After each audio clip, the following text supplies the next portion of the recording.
आणि दाणेदार गोवर्धन तूप गर्वाने गोवर्धन।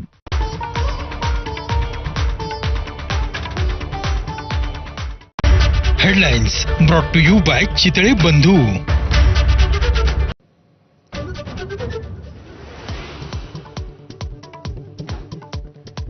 केदारनाथच्या हेलिकॉप्टर दुर्घटनेमध्ये महाराष्ट्रामधल्या 3 जणांचा मृत्यू। राजकुमार जयस्वाल, त्यांची पत्नी श्रद्धा आणि मुलगी काशीचा हेलिकॉप्टर दुर्घटनेमध्ये मृत्यू। अहमदाबाद विमान दुर्घटनेमधल्या 31 मृतांचे कुटुंबियांच्या सोबत डीएनए जुळले। आतापर्यंत 12 मृतदेह कुटुंबियांच्या स्वाधीन। 3 दिवसांच्या नंतरही 243 मृतांची ओळख पटेना। नागपूरमध्ये राष्ट्रीय स्वयंसेवक संघ आणि भाजपची महत्वाची समन्वय बैठक सुरू। संघाच्या सर्व 32 संघटनांचे प्रतिनिधी सहभागी।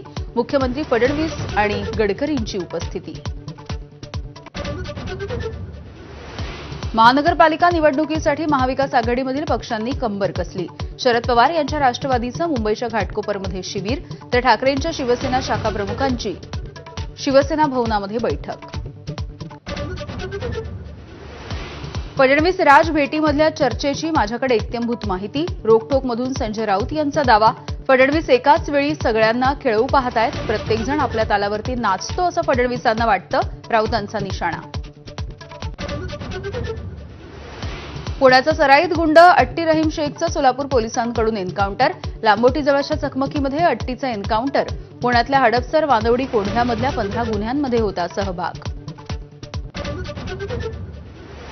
येत्या 24 तासांमध्ये राज्यात मुसळधार पावसाची शक्यता। रत्नागिरी रायगडला अतिमुसळधार पावसाचा इशारा, तर मुंबई उपनगरामध्ये पावसाचा ऑरेंज अलर्ट। कोकणामध्ये मुसळधार पावसाचं थैमान। रायगड आणि रत्नागिरीमध्ये नद्यांना पूर, तर घरामध्ये शिरलं पावसाचं पाणी। जिल्ह्यांना रेड अलर्ट जारी।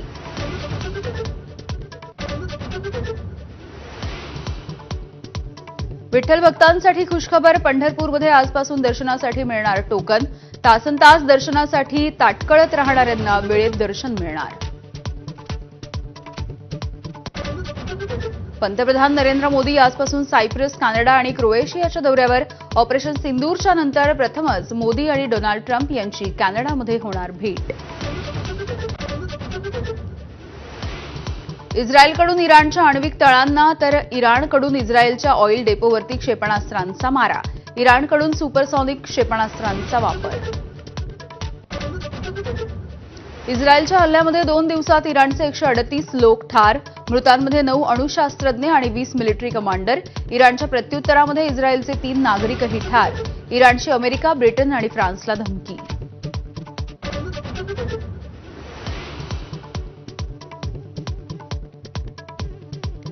आणि दुबईमध्ये 67 मजली गगनचुंबी इमारतीला आग। 764 फ्लॅटमधल्या 3820 लोकांची सुखरूपपणे सुटका। मरीन पिनॅकल इमारतीमधील आग ही 6 तासांच्या नंतर आटोक्यात।